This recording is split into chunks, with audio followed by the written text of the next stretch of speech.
Tonight, if he says no, health care is over. Democratic Congressman Bart Stupak goes on the record. So what is his beef? The language in the health care bill that bars federal funding for abortion, is it? Congressman Stupak, uncut and on the record. Congressman, nice to see you, sir. Good seeing you again. Congressman, let me give you a hypothetical in terms of procedure. Suppose that it goes this way, is that the House passes a Senate bill, it goes to the President for signature and comes back for reconciliation. Is that a procedure you could live with? No, I don't think so. What assurances we would have that the Senate would take up another bill to correct the within the Senate bill. This was sort of proposed today at the caucus, and many members spoke up, said, no, it's not good enough. We're not going to pass a bill. But first of all, members don't like the Senate bill, especially with the special deals in it. So why would we vote on it or vote for it, send it to the President so he can sign it, it becomes law, then the special deals are law, and then trust that they're going to fix it later? It's not just me. Many members said they don't agree with that process. Is it they don't trust the Senate when it comes back? It's not so much trust this chamber or that chamber. It's just those of us who've been here for a little while knows that tomorrow never comes. You know, we'll fix it tomorrow. It never happens. So where are we now in terms of this bill? Well, there's really about 4 different procedures they could use to pass this legislation. And quite frankly, we're tired of the Senate always saying, well, we can't do anything because we need 60 votes. Well, look, if the President really wants this bill, the President has to work this bill a little harder. Those of us in the House would love to see a national health care bill. We want to see health care reform for the nation. But it seems like every time we try to propose something that the House would like to do or what we think is reasonable, it's always like, well, we can't get 60 votes, so we can't do that. And tell you, that argument is wearing thin with members. And the President's going to have to weigh in and get... What could the President do? Well, look, there's different procedures you can use. 51 votes, a simple majority.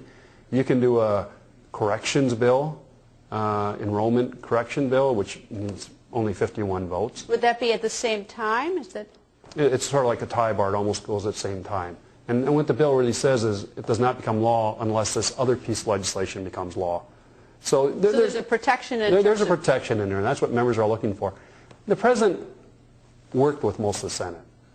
And if this legislation is of value and can stand on its own merits and not through sweetheart deals, then I would think the President could sell this bill, if you will, to the Senate, to members of the Senate. He worked with, he knows them all. So the problem is not the House here in this whole process, it's the Senate and this 60 vote majority that they, or supermajority that they always claim they have to have for everything. Well, I'm not sure that this will happen that way, just because the President's leaving for Asia on the 18th, and what I understand... Well, legislation can't wait till he gets back? Well, these aren't my deadlines, believe me. But so you'd be satisfied to let this wait until he returns? Yeah, I mean, he's not going to be there forever. I mean, plus, no, he's not going to be there forever. Even if the House passes it, you're not going to tell me the Senate. See, what they're saying is, House, you do it, and then we'll sign it, and we can say we have something done. So this promise we'll fix things later doesn't ring real. Speaker Pelosi or even Congressman Hoyer, have they... Mr. Hoyer and I had a good meeting yesterday. Good meaning what? Oh, we talked about parts of the bill, the procedure, which, and the abortion language were the 2 things we talked about. And Chairman Waxman and I continue to have good discussions, trying to resolve the issues between us. Do you feel any closer, though? I mean, we look at what comes out of these meetings and what we can sort of piece together, and if you're saying that the Senate has got to move off the dime, they don't look like they're going to move off the dime. The President's got to do something. I don't know if the President can do something, and you have your viewpoint. I don't see where any of this looks, quote, good for a health care bill. As of right now today, I agree with you. I don't see how they're going to get the votes to pass health care, no matter what procedure they use, if they want to do it by March 18th, and I wish they never would have put those deadlines out there, but I don't see it. I mean, the Senate bill, not just abortion issues, I mean, you have Cost containment, the Senate is very weak. We had quality provisions we put in the House bill to really revamp the way we make reimbursements to healthcare providers. That's not in the Senate bill. How you pay for the bill is completely different. Now the president's talking about a third way. Instead of taxing the insurance plans, now he's talking about a 2.9% tax on people who make more than $250,000 on their dividends or stock. So, I mean, there's so much in play here, and no one has a final draft of what the bill's supposed to be that we're supposed to vote on, but yet they claim in caucus today you'll have 7 days to look at it. Well, 7 days, if my math is right, today's the 11th, 7 days is the 18th, and they expect us to vote on it, so they have to have that bill done by midnight tonight. These are the unanswered questions, and they're making... You know, the way you said it almost sounds crazy, though, from my viewpoint. I mean, it would be that nobody can seem to agree, and these deadlines, and this doesn't seem like it's happening. I agree. I mean, we've been having a lot of caucuses. We're here tonight. We finished up, but they're going to make us stay tonight so they can have their caucus tomorrow morning. What happens at these caucuses? What do you do? Oh, nothing.